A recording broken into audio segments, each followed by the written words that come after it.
it's Coach Tom Ferry. Happy Monday. Welcome to Life by Design, your place online for ideas, inspiration, and how to schedule more appointments. So on Friday, we talked about this beginning conversation, staying in rapport with our clients, understanding where they're at, digital rapport, etc. Today, I want to shift and focus on following up on your buyers. And the most important distinction I want you to make today is this. Do you have standards for the buyers you will work with, the buyers you will give time to, the buyers you give your energy to, or not? I'm finding that most people today don't have buyer standards, don't have, if you will, 6 or 7 hoops that a buyer's got to jump through in order to work with you. Here's some recommended things for you to think about as you're creating your buyer standards. Number 1, they're pre-qualified by a lender. So we know, right? Are you tired of having buyers say, well, we're all cash, and then you find out later they have a FICO score of 11, right? Get them pre-qualified by your lender, maybe even 2.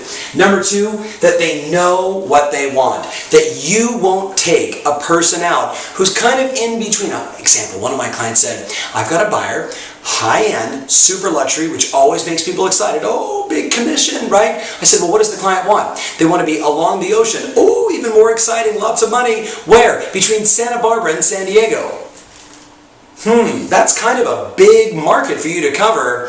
That client doesn't really know what they want, and they're going to waste a lot of your time. Number 3, that they've got a specific time frame. So they've got a how much of what by when. If your buyer doesn't have a time frame, you're going to spend endless hours looking for property online and offline, taking them out, and always in the back of your mind wondering, is this going to be another one of those people I've wasted all this time with? You know the routine. Number 4, that they have realistic expectations regarding the money they're willing to spend for the home that they desire. Every buyer wants a deal. We understand that. And yet there's certain marketplaces today where a deal is any property they get at whatever price point is being offered because that's the community they want to live in, or that's the price range that they're in. So it's about working with people that have a realistic expectation of what it takes to buy today. And then I wrote down, how about number 5, nice to work with. Nice to work with. I mean, do we really need another energy-sucking vampire in our lives? I don't think so. So I created that little list, just 5 things off the top of my mind. How will you add to it? And then I want to talk about appointment setting. What we have found for our best clients, they've got a sheet hanging somewhere inside their office that says hot buyers. So they've got Tom and Kathy. They want to spend $800,000. They want a 4-bedroom, 3-bath. They want to be in Stony Brook, and they want to be in by August 1st. I keep that hot lead in front of me at all times, out of sight, out of mind. You know it. Next one, Sarah and John, $950,000, 4-bedroom, 3-bath, and they want an office. They want to be in Willow Glen. They want to be in by the end of June. A little more urgency on this one. Here's the deal.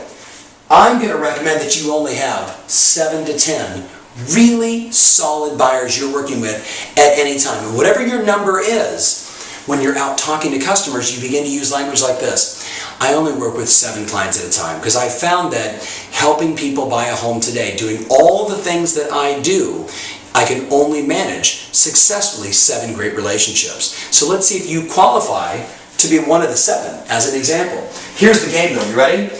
Once you have this list, your job once a week is to add one and remove one. To add one and remove one. You can remove them by selling them a home, or you can remove them by realizing either they're not nice, their expectations aren't right, their time frame has changed, they don't know what they want, and you find out that they didn't pre-qualify. Your job is to work with less and give them more, and that will get you greater success. So think about the changes you're going to make and begin to implement them today. Have a great Monday. Remember always, your strategy matters, and now more than ever, your passion rules.